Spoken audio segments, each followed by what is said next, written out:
The proudly South African Nissan off-road racing team notched up its fourth successive victory in the Nissan Sugarbelt 400, round 2 of the ABSA Off-Road Championship in the Eston area near Pietermaritzburg. Hannes Krobler and Richard Leek started second in extremely dusty conditions and soon made their way to the front of a star-studded Class T field, which included teammates Janelle de Villiers and Francois Jordan, and Duncan Vos and Henny de Steege, and Team Ford Racing's Neil Woolridge and Ken Scholthammer. It was a hard race. It was probably one of the toughest ones, and you couldn't lose concentration for a second, otherwise the corner sketches you out. No, that away. Krobler and Leek finished 2 minutes and 10 seconds ahead of Woolridge and Scholthammer, who led the race at one stage when the other Class T contenders wrong-slotted in the choking dust or picked up the odd puncture. The Team Ford Racing pair had a flawless run and finished 26 seconds ahead of Nissan Dealer 400 winners de Villiers and Jordan, who had qualified on pole in Friday's prologue and led from the start. But 40 kilometers into the race, a wheel rim split when they hit a rock, which delayed them and dropped them to 4th overall.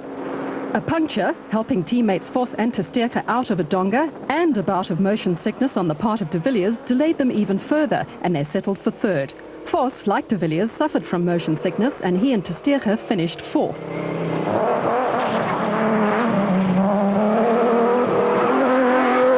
Pietermaritzburg-based Alfie Cox and Ralph Pitchford dominated Class D in the Arnold Chats Cars Nissan Hardbody.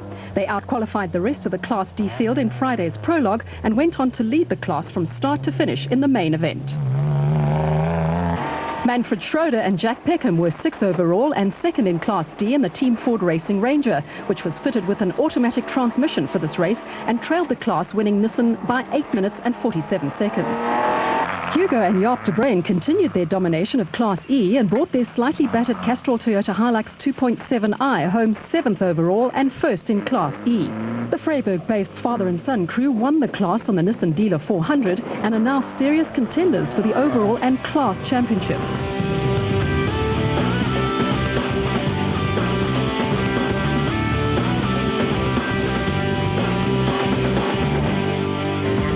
Variawa and Dudier led from the start, but their race came to an early end when they were hit from behind by Harkus and Bergman in the Adrenalize corporate entertainment bat, which destroyed the power steering pump fitted to the rear of the Porter's gearbox.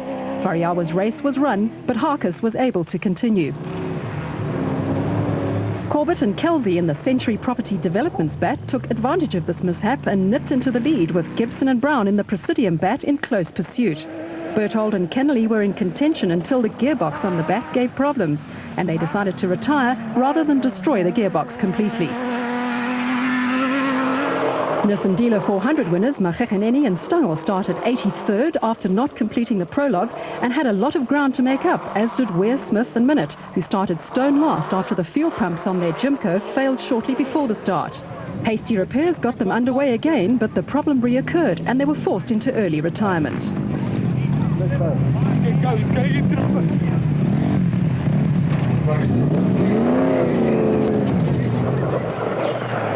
Corbett and Kelsey swapped the lead with Gibson and Brown throughout the race.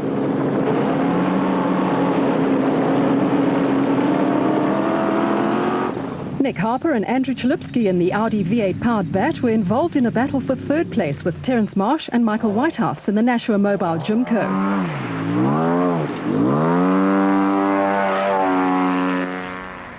Magegheneni and Stangl were carving their way to the front of the field when tragedy struck.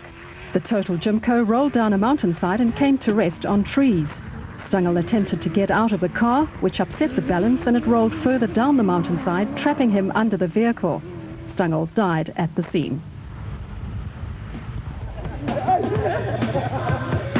Mark Corbett and Gavin Kelsey went on to win the Nissan Sugarbelt 400 in a time of 7 hours, 17 minutes and 33 seconds.